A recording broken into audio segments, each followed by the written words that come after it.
उसका कुछ कहने का सौभाग्य प्राप्त हुआ।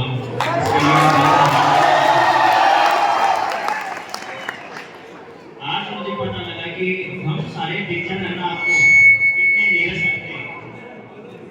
हम शैलेंद्र जी, इधर सारे जैसे शंकर जी, पवन जी, मैं इतने नीरस और इतने कटु बोलते हैं कि क्लास में कितना भी अच्छा बोल ले लेकिन ध्यान नहीं दे रहा। और यहाँ की इस बच्ची ने गाना गाया, कसम से सच के ऊपर चला गया, कुछ समझ में नहीं आया। लेकिन बच्चों को सबसे बच्चों के तो देखा ना, वो गुनगुना रहे थे, तो मुझे लगता है हमें भी शायद ऐसी प्रैक्टिस करके आनी चाहिए। हाँ, काम की बात है। देखिए, कुछ बच्चे मुझसे कहते हैं सर, जैसे लैंग्वेज है हिंदी, इंग्लिश, कुछ बच्चे मुझे कहते हैं सुनते भी 100 आते हैं क्या? तो एक बार तो मैं उनके मुंह की तरफ देखता हूँ और फिर मैं कहता हूँ हाँ बेटा बिल्कुल आते हैं। फिर उनका दूसरा जवाब किसके, फिर वापस उनके मुंह की तरफ देखता हूँ, फिर ये जवाब बनते नहीं बनता है क्योंकि बेटा आते हैं बहुत है, जवाब ये देता हमारे पास और ये जवाब उनको देता हूँ। और फिर उनको एक रियलिटी बताता हूँ, बेटा ये जो सरस्वती मंच माध्यम है हिंदी में 99 और 98 तो मेरे माध्यम से लेके आया हूँ मैं, और इसी सरस्वती मंच पर, और आप चाहो तो 100 आउट ऑफ 100 आप ला सकते हो। बस मुझे उसी बच्चे की तलाश है जो 100 आउट ऑफ 100 लेकर आए। ये मैं पूरे साल पर उन बच्चों से कहता रहा। और जैसे सर ने इंग्लिश में कहा कि 51 रुपए देंगे वो, यदि कोई 100 आउट ऑफ 100 लेके आता है तो सेम क्वेश्चन मेरी भी यही है, वही 51 रुपए 100 आउट ऑफ 100।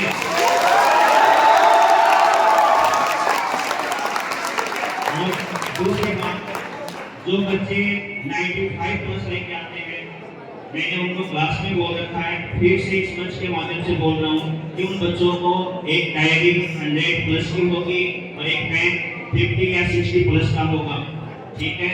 यदि 95 प्लस लेकर आ गए हैं तो एक डायरी और एक पेन 60 प्लस 60 रुपए, हिंदी में बताता हूँ।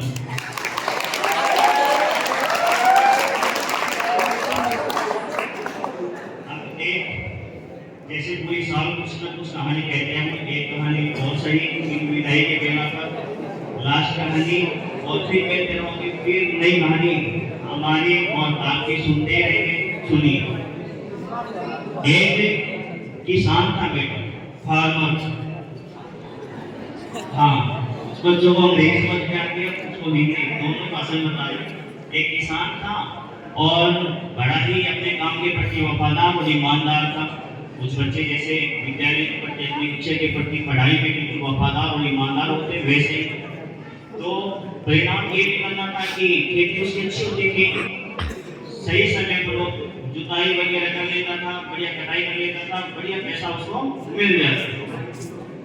और ऐसे में क्या हुआ बेटा, सालों साल उसकी पैदावार बढ़ती गई, उसका काम बढ़ता गया और काम इतना बढ़ गया कि अब उससे अकेले से नहीं होता। अब जरूरत पड़ी कि एक कम से कम एक तो व्यक्ति और चाहिए उसके सपोर्ट सिस्टम के लिए, एक तो बच्चे मतलब एक तो व्यक्ति और चाहिए ताकि वो अपना काम आसानी से कर सके। तो उसने इस्तेहार किया था कि एक दो जगह बताया उसने कि भाई मुझे एक दो व्यक्ति की जरूरत है और ताकि मेरा काम आगे से बढ़ सके। ऐसे में कई व्यक्ति वहां आए और उनसे वो पूछता है, उनका इंटरव्यू लेता है कि भाई बताइए आप एग्रीकल्चर के बारे में क्या जानते हो। तो सबने अपने अपने तरीके से जवाब दिया, लेकिन किसी का जवाब उसको पसंद नहीं आया।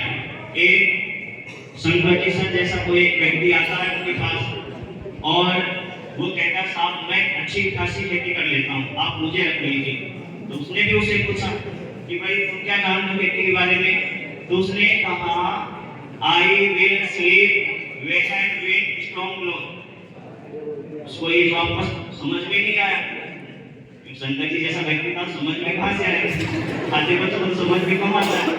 हाँ, तो उसका जवाब जो है समझ में नहीं आया, लेकिन उस जवाब के लिए उसने रख लिया। चलो देखते हैं बाद में क्या है इसका जवाब। उसने उस व्यक्ति को हायर कर लिया कि तुम्हें है उसको बढ़ाओ। तो उसने ऐसा ही किया। फिर एक बार क्या हुआ बेटा कि तूफान आने वाला था और उसके जो पशु वगैरह थे वो डंगर वो पता नहीं ऐसे तरीके से उनके भारी तूफान आने वाला था, खेती को भारी नुकसान पहुंचने वाला था। और ऐसे में क्या हुआ, वो घबरा उठा, वो बिल्कुल घबरा गया कि मेरी फसल तो सारी चौपट हो जाएगी, सब खराब हो जाएगा, बैल बैल में वो भाग जाएंगे। काफी हालत खराब हो गई और दूसरे व्यक्ति के पास गया, भागा भागा, जो उसे कहा था आई will sleep when snow will close. उसके पास जाता है, जाने के बाद फिर देखता है तो वो पागल सोया हुआ था।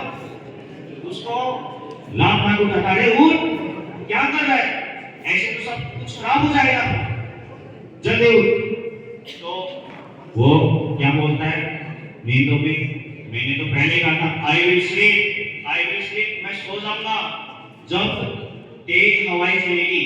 उसने ये कहा जब तेज हवाएं चलेगी तो मैं सो जाऊंगा, मेरे को छेड़ो मत, मैंने तो पहले कहा था। उसका जवाब पसंद नहीं आया, उसको बहुत बुरा लगा। उसने वो खुद ही भागा गया बेटा, क्योंकि आसमान बहुत खराब थे और बादल छाए हुए थे और तेज हवाएं छाने वाली थी, कहीं पशु और पक्षी वो भगदड़ ना मचाएं। ऐसे में वो देखा तो खेतों के पास दौड़ा गया। तो सबसे पहले खेतों की ओर देखा तो खेत बिल्कुल फर्स्ट क्लास थे, बिल्कुल सुव्यवस्थित थे। इधर बैलों की तरफ देखा तो बैल भी सब बंधे हुए थे बढ़िया तरीके से। उसने पहले से ही बहुत अच्छा इंतजाम कर दिया था, फिर जाकर वो आराम से सोया।